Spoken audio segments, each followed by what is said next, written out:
வாழுவரை நிழல் என உடன் நான் வருவேனே.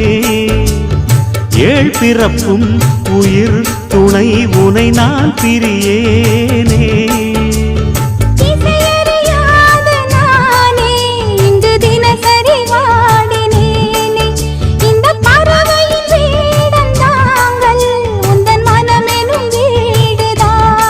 நீண்ட காலம் நேர்ந்த சோகம் நீங்கி போக நானும் தீண்ட யோகம் விளங்கிடும். பூமிக்கொரு பாரம் என்று எண்ணி இருந்தேன், பூமுடிக்க யாரும் இன்றி கண்ணி இருந்தேன். சொந்தமின்றி பந்தமின்றி நானும் இருந்தேன், தொட்டு ஒன்று தொட்டு வைத்து பூவை அடைந்தேன். நன்றி சொல்லவே உனக்கு என் மன்னவா